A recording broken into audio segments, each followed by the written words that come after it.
So this was the case.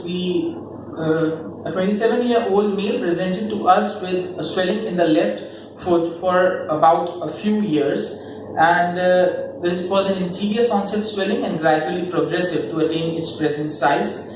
The problem of the patient was not exactly the pain or the swelling. The problem was with the shoe wear. This part of the shoe, which we call as the quarter of the shoe, was impinging when he was tying the shoelaces. So this was the problem with the shoe wear. So his main concern was that he should be able to put on his shoes properly and he should be able to walk without any impingement.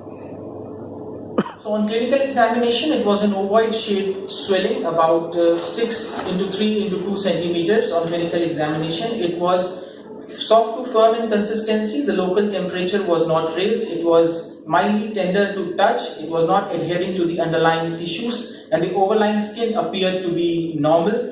There were no venous engorgement or anything, and on distal neurological examination, it was found to be normal. The distal pulses were well palpable, and on passive plantar flexion of the foot, the swelling was more prominent, which showed that it was more superficial in location than deep. As a screening investigation of choice, the patient was subject to an X-ray of the foot, AP and the oblique views, and as expected, it was found to be normal. There were no significant findings. The patient was then advised an MRI. It was a multilobulated mass on MRI lying in the subcutaneous plane. It was abutting the underlying tendons, but however, there was no bony invasion. The differential diagnosis at this point of time that were kept in mind were that it could be a ganglionic cyst, a lipoma, a neuroma, or a soft tissue tube. An attempt of needle aspiration was made, but it was found to be negative.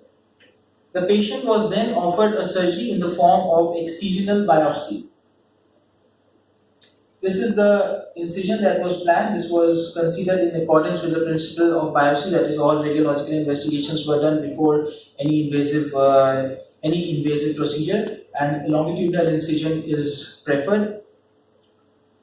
A meticulous dissection was done. The tumor was found to be in the subcutaneous plane, and it was well delineated as it was found in the MRI, and it was excised en bloc, and all the efforts were made that nothing is left behind. This was the excised mass. It was dull red in color, soft to firm in consistency, and these were the dimensions. The specimen was then sent for histopathological examination, and we found that it showed an antony A and antony B pattern, which is hypercellular area and a hypocellular area, which is characteristic of schwannoma.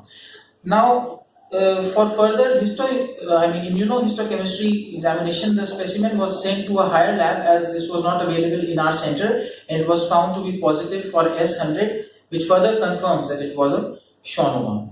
So, when we reviewed the literature, we found that sometimes the diagnosis of schwannoma is delayed, because if the complaint of the patient is pain and not swelling, so most of the time it is confused for a pain which is arising as a result of sciatica, then for example because of PIPD or because of nerve compression or compressive neuropathy. So sometimes the treating physicians may confuse the pain of schwannoma with sciatica, and an MRI can be a very helpful investigation of choice.